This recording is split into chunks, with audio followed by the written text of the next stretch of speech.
You know those people who get invited out for the weekend, and their very first thought is, how can I find a way to stay home? It's not because they're upset or anxious, it's just that, honestly, they really enjoy their own company. For a long time, we misunderstood them. We slapped labels on them: introverted, distant, even antisocial. But what if we've been looking at it all wrong? Because there's a huge difference between feeling lonely and choosing to be alone. One leaves you feeling empty and tired. The other, it might actually be exactly what helps you recharge and grow stronger. For years, anyone who preferred solitude was seen as someone avoiding life, but psychologists are starting to see a different picture. Some people aren't escaping the world, they're stepping away from it on purpose. Why? Because being alone helps them reset. It sharpens their thinking. It gives them space to breathe without noise, pressure, or expectations. This isn't dysfunction. It's not fear. It's a natural preference. And for many, it's where they do their best thinking. Now, here's where things get fascinating. Not everyone's brain responds to stimulation the same way. For highly social people, interaction, crowds, conversations, energy creates a big reward response. But for those who enjoy solitude, that reward system reaches satisfaction much faster. Think of it like tolerance. Some people need a loud, busy environment to feel energized. Others hit their limit quickly and feel better in calm, quiet spaces. Same system, different settings. And when they're alone, something powerful happens. The brain regions responsible for reflection, planning, and imagination become more active. So, no, they're not doing nothing.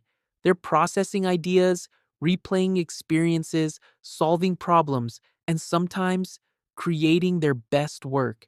History is full of this pattern. Many breakthroughs don't happen in meetings or crowded rooms, they happen in stillness, during a walk, in silence, or in moments where no one else is around. But let's be real for a second. Not all solitude is the same.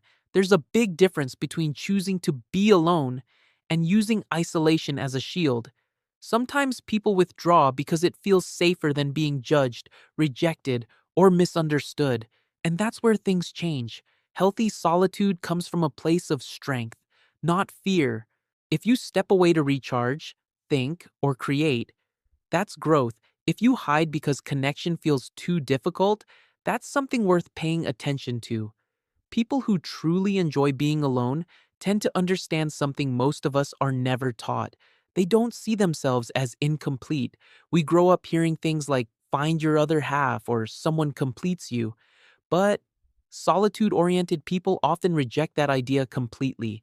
They don't feel like half of something, they feel whole on their own. And ironically, that makes their relationship stronger because they're not depending on someone else to fill every gap.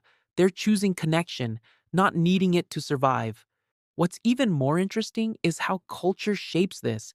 In some parts of the world, spending time alone is completely normal, even valued.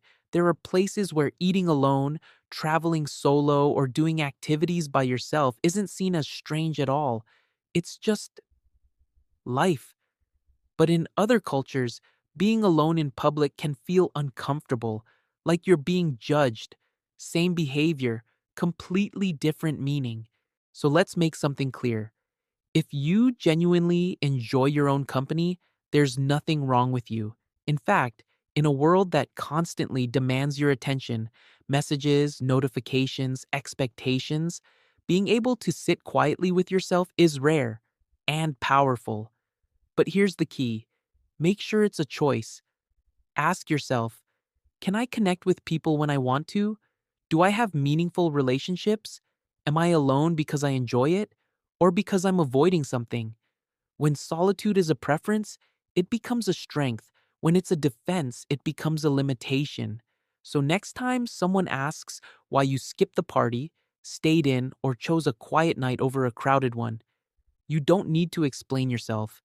You could talk about brain chemistry, focus, or personal balance, or you could just say, I like being with myself.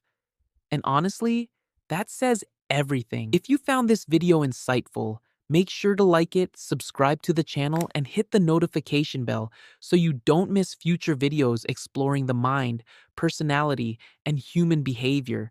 There's so much more to uncover, and I'd love for you to join the journey. After all, understanding yourself is the first step to thriving,